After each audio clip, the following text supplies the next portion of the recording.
सप्रेम जय भीम, नमो बुद्धाय, जय भारत, जय संविधान. मित्रांनो, आज समाजातील सुशिक्षित वर्ग प्रसार माध्यमाच्या माध्यमातून समाजातील अनिष्ट रूढी, परंपरा, वाईट विचार यांना दूर करण्याचा प्रयत्न सतत करत आहेत.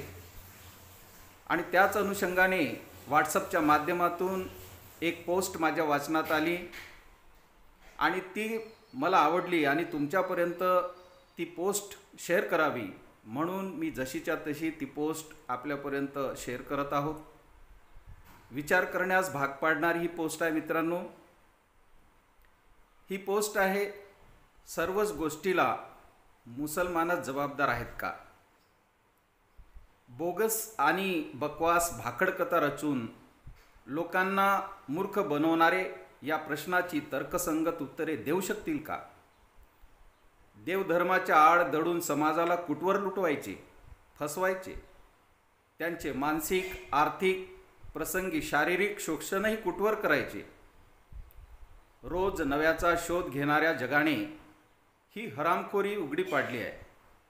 अशा षडयंत्राच्या जोरावर समाजावर सत्ता गाजवणाऱ्या लोकांची मुस्काडं विज्ञानाने फोडली आहेत. तरीही त्यांचा तोच खेळ सुरू आहे. 12व्या व 13व्या शतकाआधी म्हणजेच मुसलमान भारतात यायच्या आधी भारतातील बहुजन अर्थात SC, ST, VJ, NT, OBC म्हणजे माळी, तेली, कुणबी, मराठा आणि इतर 18 पगड तथाकथित जातीमध्ये विभागलेल्यांचा शत्रू कोण होता? मुसलमान यायच्या आधीचा इतिहास 5000 वर्षाचा आहे.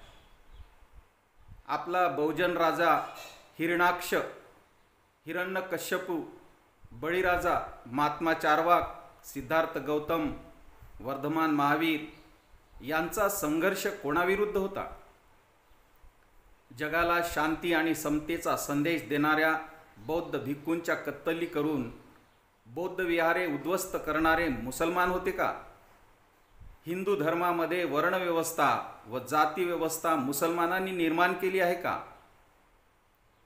कुणबी मराठ्यापासून ते सफाई कर्मचाऱ्यांपर्यंतच्या अर्थात हिंदूंच्या पवित्र मानल्या जाणाऱ्या धर्मग्रंथानुसार शूद्रापासून ते अतिशूद्रापर्यंतच्या 18 पगड जातीतील लोकांच्या आणि समस्त स्त्रियांच्या शिक्षणावर बंदी घालून शतकानुशतके त्यांचा सर्वांगीण विकास रोखून धरणारे मुसलमान होते का? चक्रधर, बसवेश्वर, नामदेव, ज्ञानेश्वर, कबीर, रविदास, तुकाराम यासारख्या संत महात्म्यांचा अतोनात छळ करून आणि त्यांच्या हत्या करून त्यांच्यापैकी कुणी जिवंत समाधी घेतली तर कुणी सदेह वैकुंठाला गेले असल्या थापा मारणारे मुसलमान होते का? ज्या संत नामदेवांचे महाराष्ट्रातून पंजाबमध्ये गुरुग्रंथ साहेबामध्ये 60-62 अभंग नोंदवले गेले, ते संत नामदेव जेव्हा महाराष्ट्रातील एका देवळापुढे कीर्तन करीत असतात तेव्हा शूद्राला देवळापुढे कीर्तन करता येणार नाही, देवळाच्या पाठीमागे जाऊन तू कीर्तन कर अशी ताकीद देणारे आणि त्यांना देवळासमोरून हुसकावून लावणारे मुसलमान होते का? नीतीनं वागणं हा खरा धर्म आहे. माणुसकीनं वागणं हा खरा धर्म आहे. रंजल्या गांजल्या लोकांना जवळ करणं हा धर्म आहे. त्यामध्ये परमेश्वर आहे, त्यामध्ये साधुत्व आहे. इतका नैतिक धर्म सांगणाऱ्या, धर्माविषयी काहीतरी चांगलं मांडणाऱ्या जगद्गुरू तुकाराम महाराजांच्या गाथा इंद्रायणी नदीत बुडवून तुकाबरायांची हत्या करणारे आणि ते सदैव वैकुंठाला गेल्याची आवई उठविणारे मुसलमान होते का? शूद्र म्हणून छत्रपती शिवाजी महाराजांच्या राज्याभिषेकाला मुसलमानांनी विरोध केला होता का? छत्रपती शिवरायांवर पहिला वार करणारा कृष्णा भास्कर कुलकर्णी हा मुसलमान होता का? छत्रपती शंभूराजांच्या विरोधात एकदा नव्हे तर अनेक वेळा कपट कारस्थान रचून त्यांना उद्ध्वस्त करण्याचा कुटील डाव आखणारे मुसलमान होते का? छत्रपती शिवराय आणि शंभूराजावर विष प्रयोग करणारे मुसलमान होते का? स्त्रिया आणि 18 पगड जातीमध्ये विखुरलेला अलुतेदार, बलुतेदार बहुजनांच्या सर्व प्रकारच्या दुःखाचे, दारिद्र्याचे मूळ कारण शिक्षणाचा अभाव असल्याचे जाणून शिक्षण सर्वसामान्य लोकांच्या दारापर्यंत पोचावे यासाठी जीवाचे रान करणाऱ्या क्रांतीसूर्य महात्मा ज्योतिराव फुलेंना विरोध करणारे आणि त्यांची हत्या करण्यासाठी त्यांच्यावर मारेकरी पाठवणारे मुसलमान होते का? बहुजनांना शिक्षणाच्या संधी उपलब्ध करून देणाऱ्या पहिल्या शिक्षिका क्रांतिज्योती सावित्रीबाई फुलेंवर शेण, दगड, चिकलमाती फेकून त्यांना छळणारे मुसलमान होते का?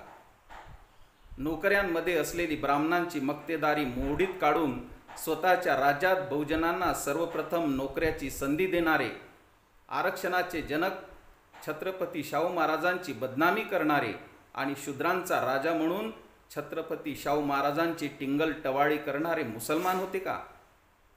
कथा, कादंबऱ्या, भाकडकथा, नाटक, चित्रपट, छद्मी इतिहास यांच्या माध्यमातून राजमाता जिजाऊसाहेब, छत्रपती शिवराय आणि शंभूराजांचे हेतुपुरस्पर चारित्र्य हनन करणारे आणि त्यांची बदनामी करणारे मुसलमान होते का? क्रांतीसूर्य महात्मा ज्योतिराव फुले, क्रांतिज्योती सावित्रीबाई फुले, छत्रपती शाहू महाराज, महामानव डॉक्टर बाबासाहेब आंबेडकर यांच्या मानवतावादी, समतावादी चळवळीला विरोध करणारे आणि त्यांची टिंगल टवाळी करणारे, त्यांना छळणारे मुसलमान होते का? बहुजन, SC, ST, OBC व मराठ्यांच्या न्याय हक्कांना आणि त्यांच्या आरक्षणाला विरोध करणारे मुसलमान होते का?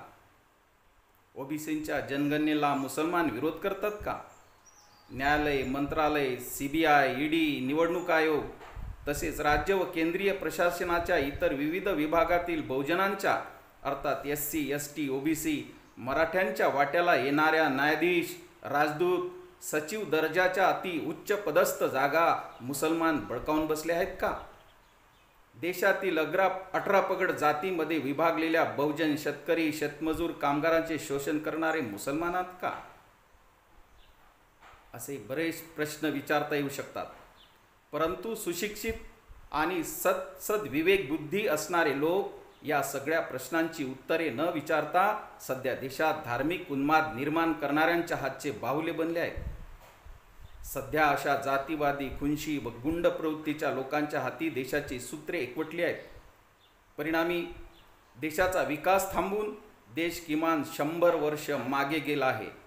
हे सर्व पाहता शेवटी या देशाचे पुढे काय होणार असा प्रश्न किमान बुद्धिमान व्यक्तींना ज्या दिवशी पडेल आणि वर विचारलेल्या प्रश्नांची उत्तरे ज्या दिवशी विचारणे सुरू करतील त्या दिवशी ते राजकारणाच्या गुडघ्यातून बाहेर काढून या प्रश्नांकडे पाहतील. त्या दिवशी सभोवतालचे सत्य त्यांना दिसेल आणि तोच परिवर्तनाचा दिवस समजावा. मित्रांनो, ही पोस्ट विचार करण्यासारखी आहे. ज्यांनी ही पोस्ट लिहिली त्याला मानाचा मुजरा. धन्यवाद. आवडल्यास लाईक करा, शेअर करा, सबस्क्राईब करा.